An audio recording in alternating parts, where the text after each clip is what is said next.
রাজনীতিকে ক্রিকেট থেকে দূরে রাখার দাবি ওঠে মাঝে মধ্যেই, তবু রাজনীতি বারবার জড়িয়ে পড়েছে 22 গজের লড়াইয়ের সঙ্গে। ব্যতিক্রম নয় ভারতীয় উপমহাদেশেও। ভারত পাকিস্তান ক্রিকেট ম্যাচ নিয়ে দুদেশের মানুষের উন্মাদনা তার প্রমাণ। মর্যাদার লড়াই হিসাবে দেখা হয় এই ম্যাচকে। ইংল্যান্ড অস্ট্রেলিয়ার অ্যাশেজ সিরিজের উত্তেজনাকেও ছাপিয়ে যায় ভারত পাকিস্তান ম্যাচ।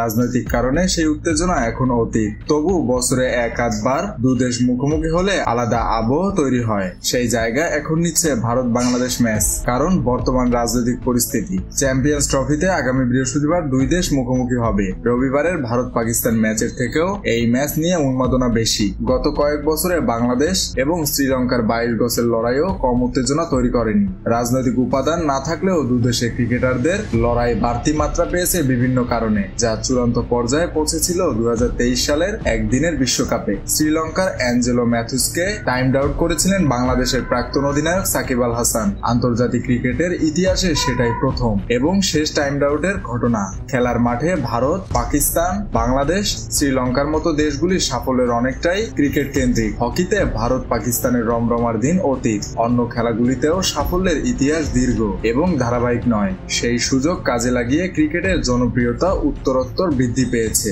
পাল্লা দিয়ে বেড়েছে লড়াই, উৎসাহ, উত্তেজনা, রেষারেষি। চ্যাম্পিয়ন্স ট্রফিতে ভারত বাংলাদেশ ম্যাচ ঘিরে অপরিচিত উন্মাদনা। ক্রিকেট প্রেমীরা মনে করেন ভারত পাকিস্তান দ্বিপাক্ষিক সিরিজ বন্ধ হওয়ার পর এখন সবচেয়ে উন্মাদনাময় বাংলাদেশ শ্রীলঙ্কার লড়াই। বাংলাদেশ শ্রীলঙ্কার মধ্যে তৈরি হওয়া গত কয়েক বছরের নিরীহ ক্রিকেটীয় উত্তেজনার থেকে যা অনেকটা আলাদা। দুবাইয়ে আগামী 20 ফেব্রুয়ারি বাংলাদেশের জয়ের মধ্যে একটা জুৎসই জবাবের আশায় রয়েছেন বাংলাদেশের ক্রিকেট প্রেমীরা। আর ভারতের কিছু মানুষের আশা শান্তদের হারাবে রোহিতেরা। জবাব আর হারানোর দ্বন্দ্বে আবর্তিত হচ্ছে বাংলাদেশ ভারত ক্রিকেট। ভারত বাংলাদেশ ম্যাচকে ভারত পাকিস্তান লড়াইয়ের থেকে এগিয়ে রাখতে নারাজ বাংলার প্রাক্তন ক্রিকেটারেরা। সিএবি সভাপতি তথা প্রাক্তন ক্রিকেটার স্নেহাশিস গঙ্গোপাধ্যায়ের বক্তব্য, ক্রিকেটের সঙ্গে রাজনীতি মেলানো ঠিক নয়। বাংলাদেশের রাজনৈতিক পরিস্থিতি নিয়েও কিছু বলবো না, তবে বাংলাদেশ ভালো দল, ভারতও শক্তিশালী। নিরপেক্ষ মাঠে খেলা হবে। ভারত এবং বাংলাদেশ দুদেশেই জনপ্রিয়তম খেলা ক্রিকেট। যে কোনো জয় আনন্দে ভাসেন ক্রিকেট প্রেমীরা। 22 গজের একটা জয় বহু মানুষকে কষ্ট, যন্ত্রণা, অনাহার ভুলিয়ে দেয়। কয়েক ঘন্টা মন ভালো করে দেয় তাদের। নিখাদ আনন্দের মধ্যে মিশে যাচ্ছে রাজনীতির খাদ, অভ্যন্তরীণ আন্তর্জাতিক রাজনীতির সমীকরণ। বিরাট কোহলি, শুভমন গিল, মোহাম্মদ শামিদের মতো মুশফিকুর রহিম, সৌম্য সরকার, তাসকিন আহমেদরা রাজনীতি থেকে দূরে থাকেন। দু দেশেই রয়েছেন তাদের গুণমুগ্ধেরা। দু দলের ক্রিকেটারদের মধ্যে বন্ধুত্বপূর্ণ সম্পর্ক দেখা গিয়েছে গত সেপ্টেম্বরের টেস্ট সিরিজেও। ক্রিকেটারেরা রাজনৈতিক জটিলতার বাইরে রাখেন নিজেদের, আর 5টা ম্যাচ জেতার মানসিকতা নিয়েই মাঠে নামেন।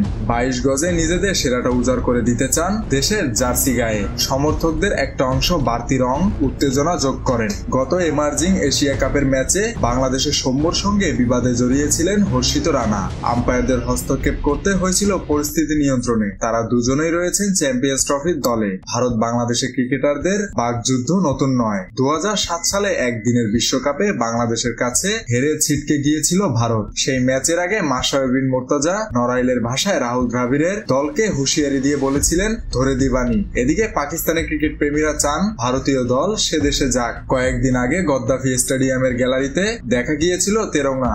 সঙ্গের পোস্টারে ভারতীয় দলকে নির্ভয়ে পাকিস্তানে খেলতে যাওয়ার আহ্বান জানিয়েছিলেন কিছু পাক সমর্থক। সমাজ মাধ্যমে মুখ খুলেছেন পাকিস্তানের ক্রিকেট প্রেমীরা। বিসিসিআই দল পাঠাতে রাজি না হয় তারা হতাশ এবং ক্ষুব্ধ। তারা চাইছেন বাংলাদেশের কাছে হেরে যাক ভারত। বাংলাদেশ পারবে দুবাইয়ের 22 গজে ভারতকে হারাতে? অসম্ভব নয়। একদিনে ক্রিকেটে বিশ্বের সেরা 8 দল খেলছে এই প্রতিযোগিতায়। নিজেদের দিনে যে কোনো দল জিততে পারে। শক্তির নিরিখে সব দল 19-20, 18-21 হলেও সম্ভব। দুদেশের সম্ভাব্য প্রথম একাদশ পাশাপাশি রাখলে নিশ্চিতভাবে এগিয়ে ভারত। তবে চ্যাম্পিয়ন্স ট্রফিতে বাংলাদেশকে হালকাভাবে নেওয়ার কারণ নেই। ব্যাটিং এবং ফিল্ডিং এর ক্ষেত্রে ভারত এগিয়ে থাকলেও বোলিং শক্তিতে পিছিয়ে নেই বাংলাদেশ।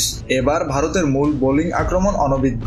অর্শদীপ সিংহ 9টি, হর্ষিত রানা 3টি এবং বরুণ চক্রবর্তী 1টি একদিনের ম্যাচ খেলার অভিজ্ঞতা নিয়ে দুবাই যাচ্ছেন। চোট সারিয়ে ফেরা স্বামীকেও চেনা ফর্মে দেখা যায়নি এখনো। অন্যদিকে তাসকিন, মুস্তাফিজুর, নাহিদ রানাকে নিয়ে গঠিত বাংলাদেশের জোরে বোলিং বেশ শক্তিশালী। হাড্ডাহাড্ডি লড়াইয়ের সম্ভাবনা যথেষ্ট। চ্যাম্পিয়ন্স ট্রফির ভারত পাকিস্তান ম্যাচ নিয়ে যত আলোচনা হচ্ছে ততটাই হচ্ছে ভারত বাংলাদেশ ম্যাচ নিয়েও। রোহিতদের অনায়াস টেস্ট সিরিজ জয়ের পরও হয়নি। দুই দলের মধ্যে শক্তির পার্থক্যে এগিয়ে থেকেই মাঠে নামে ভারত। একদিনের ক্রিকেটেও ভারত এগিয়ে 32-8 ব্যবধানে। দুই দলের একটি ম্যাচে ফল হয়নি। বাংলাদেশের 8টি জয়ের 6টি দেশের মাটিতে। নিরপেক্ষ মাঠে ভারত এগিয়ে 10-2 ব্যবধানে। তবু নতুন ধরনের উত্তেজনা, যার রসদ লুকিয়ে উপমহাদেশের রাজনৈতিক পরিস্থিতির মধ্যে। বাংলাদেশের অধিনায়ক শান্তর দাবি, বড় দলগুলিকে টেক্কা দেওয়ার ক্ষমতা তাদের রয়েছে। তিনি বলেছেন, আমরা চ্যাম্পিয়ন্স ট্রফি খেলতে নামবো চ্যাম্পিয়ন্স হওয়ার জন্যই। 8টা দলই ট্রফি জেতার জন্য খেলতে নামবে। প্রত্যেকেই ভালো দল। আমার মনে হয় বাংলাদেশের ট্রফি জেতার ক্ষমতা রয়েছে। দলের কারো বাড়তি চাপ নেই। আশা করি নিজেদের লক্ষ্য পূরণ করতে পারবো। প্রত্যেক দলের মধ্যে রয়েছে ভারতও। শান্ত প্রচ্ছদ ভাবে সতর্ক করে দিতে চেয়েছেন হয়তো, যে কোনো খেলোয়াড় বা দল চ্যাম্পিয়ন হওয়ার লক্ষ্যেই অংশগ্রহণ করে। একই লক্ষ্য নিয়ে দুবাই যাচ্ছে ভারতীয় দল। ক্রিকেটকে বলা হয় ভদ্রলোকের খেলা। সেই খেলার রন্ধ্রে রন্ধ্রে মিশে রয়েছে রাজনীতি, কূটনীতি। সেই ইংলিশ চ্যানেল পার হওয়ার সময় থেকেই ভারত বাংলাদেশ সম্পর্কে সাম্প্রতিক উত্তেজনাও মিশিয়ে দেওয়া হচ্ছে ক্রিকেটের উত্তাপে। সেই আঁচে গা ছেঁকছে উপমহাদেশের রাজনীতি। মেহেদী হাসান বাপ্পি, খুলনা গেজেট।